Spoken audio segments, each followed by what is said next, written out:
Hello, good morning. My name is John Towler, and I'm one in a series of A Day in the Life of. So here goes. Well, hello and welcome to my day, which always begins when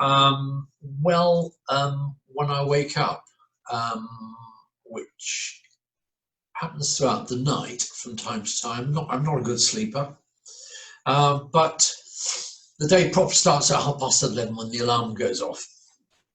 Now, it depends on whose turn it is to make the breakfast and feed the dogs. Feeding dogs is pretty straightforward now. For the past month, our dear Labrador Katie has been unwell and feeding has been a bit of a problem. But on December the 14th, she finally joined her ancestors in the big rainbow in the sky, bless her.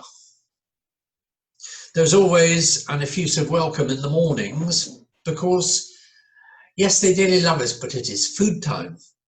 So Christy and I take it alternate days to prepare a simple breakfast for us, for ourselves, of cereal or porridge or toast and a cup of tea, which is eaten in bed, a tradition going back some 30 years. Early morning is not my favourite time. I don't really come to until I've had my shower, had my breakfast, and I'm out with the dogs in the forest. And again, of course, that's a shared activity with Christine. I do something like 4 or 5 days a week. She does too, but then she has horses to look after. There's great social capital in walking dogs. Many conversations to be had of all sorts, on all sorts of subjects, from the weather to the history of puppies to what's his name to why is he behaving so badly. Dog walking should be prescribed, I think, by the NHS as a therapy for depression. At the end of the walk, there are a number of tasks to be done, sometimes a little shopping in town. I have a weekly walking partner, David, where we put the world to rights, are rude about politicians and bishops and clergy, and talk of families and faith. All my days are different. The mornings are taken up with sometimes, well, not sometimes, but a time of meditation, sometimes on a walk, Bible reading and prayer. I have good days and bad days. It's either feast or famine, I find. And a nagging question that pops up about if there is a God on those awful mornings, then show yourself. Hoovering, clearing up the night before, and the usual tasks and keeping a home going all take their place in the day. I'm semi-retired, which brings its own joys in that I feel I can say yes or no to various pieces of work. As a psychotherapist, I have a small caseload of clients, including couples, and a bigger one of therapists who come for clinical supervision and support in their work. The former clients tend to have weekly sessions, the therapist's monthly consultation. In addition, I have various groups who receive consultation for their teaching in higher education and others who support troubled youngsters in schools. And I've been doing this professionally for about 28 years, spending those early years in the City of London offering therapy, supervision and training in accumulations to the most unlikely people, from solicitors to bankers to insurance brokers, and the like. Now life is much quieter, and I still find a satisfaction in providing such services.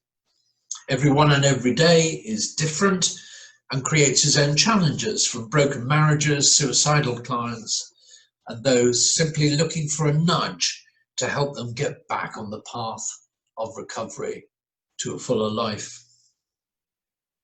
Of late, the work has all been done on Skype or Zoom or Teams, a real challenge for me in establishing effective working relationships on screen. Another day, I might be involved in working through the process of helping a family create a funeral service or celebration service for the departed loved one.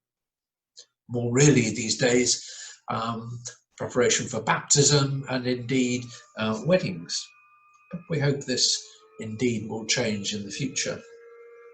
This can sometimes take a few hours over a number of days as the families think about hymns, music and readings.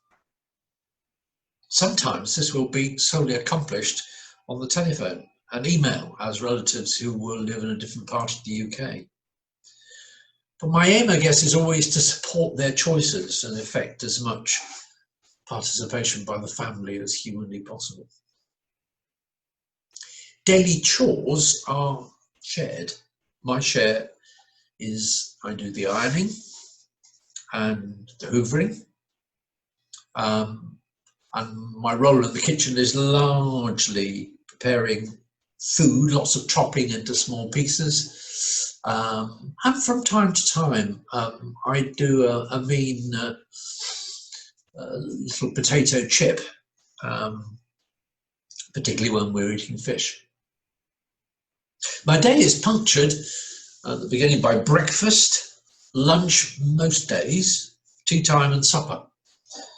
I'm not a great cook, but as I say, I largely am there to be, I suppose, the maid for Christine to cook.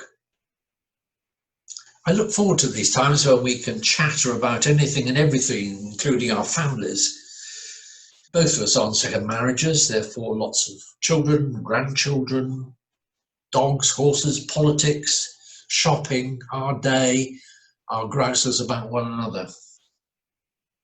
Recently, once a week, we have been involved in a family quiz, which has been great. I think I've seen more of my family than at any other time. It's lovely to see them all in their homes in Worcester and Cornwall, sons and daughters and grandchildren alike. It's far better, of course, seeing them face to face. We wait for that time. Late afternoon means another exercise time for the dogs, cup of tea and a quiet time of reading, catching up on emails. Of course, this happens also in the mornings. Before I walk the dogs, I usually scan the emails. I love reading things theological and things psychological and cultural, and of course novels.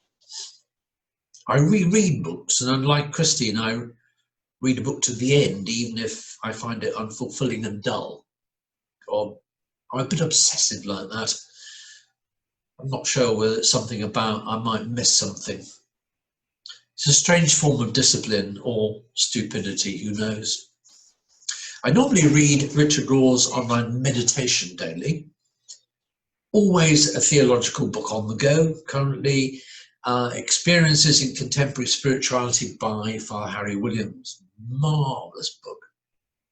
I've just finished a novel, Wolf Hall by Hilary Mantel, and now into the sequel, Bring Up the Bodies, and looking forward to the third one. I love her writing and her imagination in telling the story of Henry VIII through the voice of Thomas Cromwell, his love life, the politics of the time, and of course, the Great Schism in the Church. I love stories of all kinds because they help me in my journey through the ups and downs of life. Just reading this recent novel, Wolf Hall, I find it hard to believe that dear old C of E came out of this unholy mess. God must have worked very hard to achieve this. Evening proper starts with a glass of red wine. Closing the curtains in the winter months, being around in the kitchen preparing the veg or washing up or setting the table and lighting a candle for the meal. All a bit ritualistic, but nevertheless punctures my day. I know what's happening. Supper time is a chinwag time, catch-up time, or indeed sitting quiet with each other, or indeed being noisy. During the COVID crisis, Tuesday evenings is spent on Zoom with a group of men from the local area which we call the Unpredictables. We have been meeting now for 11 years, every Tuesday, usually in good times in the Button Ball. And this was all started by Peter Murphy when he was the vicar of Bremer. Normally, as I say, we would meet in the Button Ball attempting to play darts. I mean, but that's simply a smokescreen for us having some fun, having a drink and letting off steam. Now we have to let off steam digitally. It's quite a challenge. Wednesday or Thursday evening now is family quiz time with my family from Worcester and Cornwall. Great fun. We always come last. That's why we don't, because we haven't spent enough time watching films on Netflix and listening to modern music. Oh, well, it's good for the soul. However, we are both fond, Christy and I, of watching Merlin, the rerun. We like the Swedish-Danish detectives, Michael Palin, The Dark Moments, and Channel 4 News. We have occasional clashes of interests, which soon get resolved by one of us dropping off to sleep. And in the famous words of the diarist Samuel Pepys, and so to bed. Well, that's a real kind of snapshot of my day. But as I say, every day is so different. I'm aware that there are other things in the week which I also enjoy. For example, Wednesday evening, Wednesday afternoon, Coraline song on Radio 3. Failing that, listening to that on Sunday afternoon whilst I'm doing the ironing. Sunday worship, taking Sunday worship, which I enjoy. Preparing sermons. Yeah, I still enjoy preparing sermons, but they take a while. Thursday morning staff meetings. Well, there's a bag of fun. There's a bag of capers. I mean, we do have fun. We have an act of worship, but largely it is like sort of being given our standing orders for the week. Reading the Sunday papers. Well, of course, that doesn't just happen on Sundays because I can't get through the paper on a Sunday, but there is a bit of Sunday, usually latter part of Sunday morning, early Sunday afternoon, where I love to read the Sunday papers. And then from time to time during the week, in preparation for my music lesson, I fiddle with the mandolin. I say I fiddle with it. I mean, I can now play tunes, which is absolutely amazing after 3 or 4 years. I have never played a musical. I'd always loved music, but never, ever been able to play an instrument. So about 4 years ago, I decided that, first of all, I tried the guitar, but my hands are short and stubby, no good for guitars. So decided on the mandolin, which has a shorter stem and fret bass. Yes, so I have a music lesson a week, which is a real highlight of the week for me, because with William, we have half an hour sort of confidant sharing and half an hour playing the mandolin. Many of you will know that I'm camping out at Hyde Vicarage before our move to Downton in April.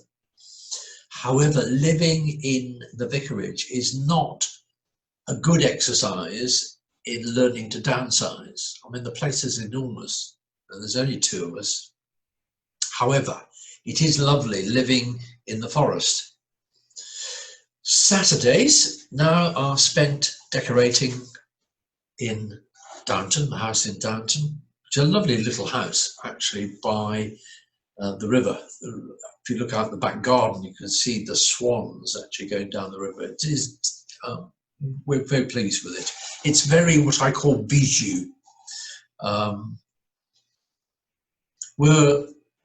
As I say, we spend probably from 9 till 4 on Saturday. We talk a lot, we change our minds, we have disagreements which have to be negotiated. but a good experience, as I say, we often watch the swans float gracefully by at the end of the garden, and we're really looking forward to this. So, my friends, life is never dull, and I guess like many others, full of ups and downs, joys and regrets, disappointments, and a shadow side to our life, which is probably not really appropriate to share on Thought for the Day, but to know that we're not all squeaky clean. We do have dark thoughts, but on the whole, life is very good, and it's great living in this area. We are so fortunate. It is such a beautiful area in which to live, and sometimes I do feel just that little bit guilty when I kind of read the papers, I see the TV, and I hear what other people's lives are like, and I say, well, thank God that mine is as it is. So just a final note, because it's pretty relevant at the moment, is that we're trying to sell our Italian house, which we've actually had for about 20 years. And so not only have we been involved in selling Oak Road in Old Holt and buying a new house in Downton and renting a house in High, we're also trying to sell our Italian house.